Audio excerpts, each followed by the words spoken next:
மத்திய அமைச்சர் ஜார்ஜ் குரியன் வீட்டில் நடைபெற்ற கிறிஸ்துமஸ் கொண்டாட்ட நிகழ்ச்சியில் பிரதமர் கலந்து கொண்டார்.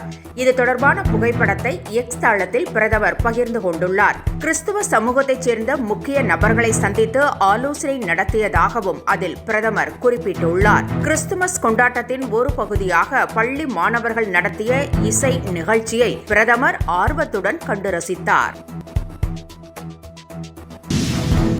தென்மேற்கு வங்கக்கடலில் நிலவிய ஆழ்ந்த காற்றழுத்த தாழ்வு பகுதி ஆந்திர கடலோர பகுதிகளை நோக்கி நகர்ந்து வருகிறது. இதனால் தமிழகத்தின் ஓரிரு இடங்களில் லேசானது முதல் மிதமானது வரை மழை பெய்யக்கூடும் என்று வானிலை ஆய்வு மையம் தெரிவித்திருக்கிறது. நாளை முதல் வரும் 25ஆம் தேதி வரை மிதமான மழைக்கு வாய்ப்பிருப்பதாகவும் தெரிவிக்கப்பட்டுள்ளது. சென்னை மற்றும் அதன் சுற்றுப்புறங்களில் விட்டுவிட்டு மழை பெய்து வருகிறது. வார இறுதி நாட்கள் விடுமுறை மற்றும் கிறிஸ்துமஸ் விடுமுறையை முன்னிட்டு சென்னையில் இருந்து பிற ஊர்களுக்கு இன்று முதல் சிறப்பு பேருந்துகள் இயக்கப்படுகின்றன. தமிழக அரசு பேருந்து போக்குவரத்து கழகங்களில் பயணிக்க இணையதளத்தின் மூலம் முன்பதிவு செய்யலாம் என்று அறிவிக்கப்பட்டுள்ளது. இதேபோல பிற மாவட்டங்களில் இருந்தும் மக்கள் தங்கள் சொந்த ஊர்களுக்கு செல்ல சிறப்பு பேருந்துகளுக்கு ஏற்பாடு செய்யப்பட்டுள்ளது. தமிழகத்தில் உள்ள பல்கலைக்கழகங்களில் துணைவேந்தர்களை நியமனம் செய்வது தொடர்பாக அரசு மற்றும் ஆளுநருக்கு இடையிலான மோதல் போக்கு நீடிப்பது தேவையற்றது என பாமக தலைவர் அன்புமணி கருத்து தெரிவித்துள்ளார்.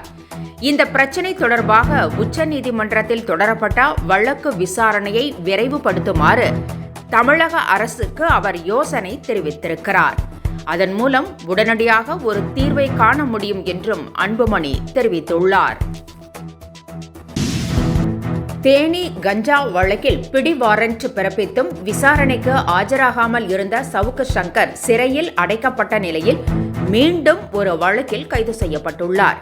தமிழக அரசு மீது அவதூறு பேசியது உள்ளிட்ட புகார்களின் அடிப்படையிலும் தேனி கஞ்சா வழக்கிலும் கைது செய்யப்பட்ட சவுக்கு சங்கர் ஜாமீனில் இருந்தார். இந்நிலையில் தேனி கஞ்சா வழக்கில் அவர் பிடிவாரண்ட் பிறப்பித்தும் ஆஜராகாமல் இருந்ததாக மீண்டும் கைது செய்யப்பட்டு சிறையில் அடைக்கப்பட்டார்.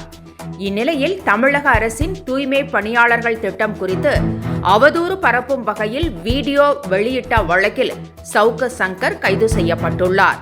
அவர் மதுரை சிறையில் அடைக்கப்பட்டுள்ளார். ஈரோட்டில் கள ஆய்வு மேற்கொண்டு வரும் முதலமைச்சர் மு.க.ஸ்டாலின் அங்குள்ள விசைத்தறி கூடங்களுக்கு சென்று பார்வையிட்டார்.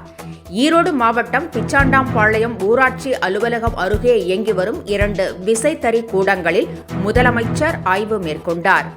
தமிழக அரசு விசைத்தறிக்கு வழங்கும் மானிய மின்சாரம் குறித்து அவர் கேட்டறிந்தார். நெசவாளர்களின் வாழ்க்கை தரத்தை உயர்த்திடவும் விசைத்தறி கூடங்களுக்கு தேவையான வசதிகள் பற்றியும் முதலமைச்சர் கேட்டறிந்தார். திமுக ஆட்சிக்கு வந்தவுடன் அதிமுக திட்டங்கள் நிறுத்தப்பட்டு விட்டதாக இபிஎஸ் குற்றம் சாட்டியுள்ளார். சேலம் ஆத்தூரில் மாற்றுக் கட்சியினர் அதிமுகவில் இணையும் நிகழ்ச்சியில் இபிஎஸ் கலந்து கொண்டு பேசினார். திமுக அரசுக்கு நல்ல திட்டங்கள் என்றாலே பிடிக்காது. திமுக ஆட்சிக்கு வந்தவுடன் அதிமுகவின் குடிமராமத்து, தாலிக்கு தங்கம், மினி கிளினிக் உள்ளிட்ட திட்டங்கள் நிறுத்தப்பட்டு விட்டதாகவும் ஏழைக்கு உதவும் எந்த திட்டமும் முதலமைச்சர் மு.க.ஸ்டாலினுக்கு பிடிப்பதில்லை என்றும் இபிஎஸ் விமர்சித்தார். தமிழகத்தில் அவல ஆட்சி நடத்தி வரும் திமுகவை அகற்ற வேண்டும் என்றும் இபிஎஸ் வலியுறுத்தினார். மை இந்தியா 24/7 முக்கிய செய்திகளை உடனுக்குடன் தெரிந்து கொள்ள உடனே சப்ஸ்கிரைப் பண்ணுங்க, பெல் பட்டனை பிரஸ் பண்ணுங்க. என்றும் உங்களுடன் மை இந்தியா.